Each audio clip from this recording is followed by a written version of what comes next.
반갑습니다. 허브경제TV입니다. 네, APR입니다. 오늘 주가는 0.7%, 2,000원 밀렸지만 가격은 똑같죠. 전날 종가 8,000원이었고 오늘 6,000원이었기 때문에 종가가 이제 28만원 위쪽으로 올라온 게 아니다라고 하면은 가격과 관련한 변화는 오늘 크지 않았다.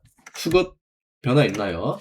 개인 매도 만주, 외국인 65,000주, 기관은 5만주인데 기관의 매도가 오늘 주가에 큰 영향을 주지는 못했고, 외국인들이 이제 기관들의 매도를 좀 흡수를 해가는 그런 포지션이었다 보니까, 주가는 조금 지루한, 그냥 1대1 구도죠, 전형적인. 외국인과 기관들이 좀 주거니 받거니 하다가 장이 끝나버리는.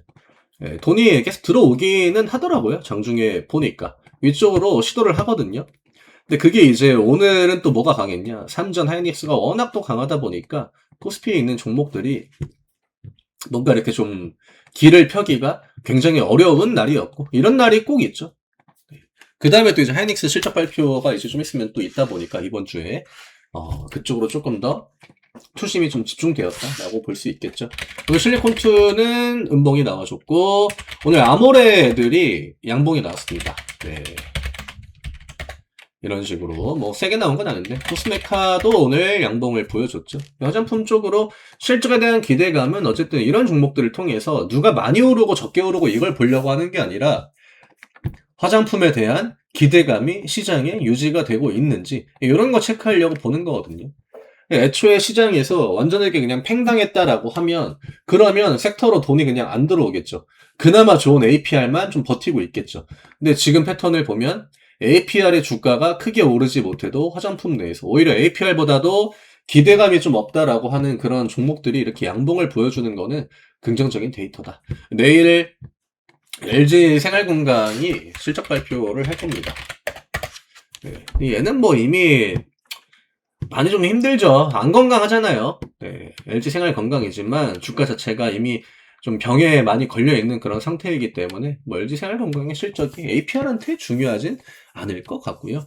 APR은 최근에 이제 올라오는 그런 종목들이 조금 더 중요하다. 그리고 물론 걔네들한테는 APR이 더 중요하다. 왜냐? APR이 포지션이나 수급이나 기대감이나 실적, 시가총액 다 고려했을 때 명확한 화장품의 대장주 역할을 하고 있기 때문에 요즘에 이제 APR이 디바이스 쪽을 확실히 좀 많이 미는 것 같더라고요. 그래서 테크죠, 테크. 화장품 같은 경우에는 사실 기술력이다라기보다는 아무래도 마케팅을 얼마나 효율적으로 하느냐. 그 다음에 가격 경쟁도 좀 심하고. 근데 이제 디바이스 쪽은 진입장벽이 조금 있죠. 그러다 보니까 쉽게 들어오기는 어렵고, 또 마케팅이나 이런 것들도 화장품보다는 조금 덜 공격적입니다. 대표적인 게 이제 그 뷰티 기기 관련해가지고 예전에 또 원택도 있었고 우리가 다 보던 그런 종목들이거든요. 그다음에 피부 미용 관련해가지고 리쥬란 같은 그런 기업도 있었고, 물론 걔네들이 뷰티 기기다 이렇게 보긴 어렵지만 대체적으로 그쪽으로 끼게 되면 피부 미용 쪽으로 연결이 되거든요.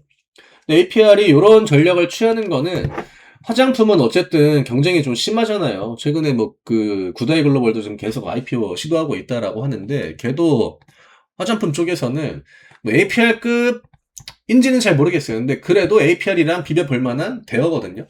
그래서 구다이 글로벌도 IPO 기사가 계속적으로 이제 나오고 있는데 화장품은 확실히 경쟁이 좀 빡세긴 하다. 예, 그리고 APR이 지금 추구하고 있는 전략이 그거죠. 면도기.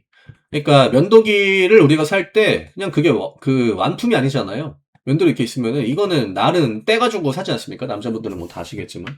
그러니까 면도기를 사게 되면은 날을 계속 사야 돼요. 그러니까 APR한테 이 면도기는 어쨌든 디바이스인 거고 면도 날은 화장품이 되는 거겠죠. 그래서 요 전략을 계속적으로 쓰면은 화장품 매출도 안정적으로 될 거고, 그러면 이제 오프라인 어디 공략하고 할 때마다 회사는 성장을 할 거고, 물론 디바이스만 하게 되면은 이거에 대한 리스크도 있죠. 디바이스는 어쨌든 교체 주기가 좀 긴 편이고 한번 사면은 매번 이렇게 사는 게 아니기 때문에 유행이다라고 해가지고 한번 사면은 그게 반짝하고 대부분 끝나잖아요. 그럼 다음 교체 주기까지 또 몇 년이 이제 걸릴 거고, 그렇기 때문에 거기에 이제 지금 잘 팔고 있는 화장품을 좀 결합하겠다 요 전략인 것 같더라고요. 근데 디바이스 같은 경우에는 이미 APR이 과거부터 해오던 거고, 또 연구 시설들도 갖추고 있고, 기술에 관해서는 그 APR이 뭐 크게 이제 뒤처진다라고 보긴 어렵기 때문에 기존에 하던 것 잘 하면서 저렇게 신품 라인들을 늘려나가는 거는 APR한테는 도움이 많이 되죠. 그래서 원트랙보다는 투트랙이 확실히 화장품 쪽에서는 좀 필요하다. 그리고 APR 대표님이 그걸 또 잘 알고 계신 것 같아요. 경쟁사들도 다 그 단품 의존도가 높아요. APR은 결합할 수 있는 시너지가 어쨌든 간에 많이 있는 기업이니까. 그리고 이번 실적은 뭐 우리 보고 있는 관점 그냥 그대로 실적 발표일은 2월 4일이고요. 그 전에 30만 원을 넘어가가지고 어느 가격까지 좀 건드려 주는지 그거 좀 보시면 될 것 같습니다. 늘 그랬던 것처럼 실적 발표 뭐 하루 아니면 당일날 맞춰가지고 수익을 어느 정도 챙겨놓고 그 이후에 이제 또 차익 실현이 나오거나 변동성이 나오면은 또 이제 기회를 잡아나가는 그 관점 유지를 해보시면 되지 않을까라고 생각을 하고요.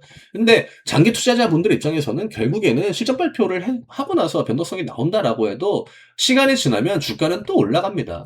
근데 이 구간에서도 내가 효율을 극대화해가지고 뽑아먹겠다 하시는 분들은 이제 이런 자리에서 먼저 대응을 하고 밑에 가가지고 또 바쁘게 움직이고 이 차이죠.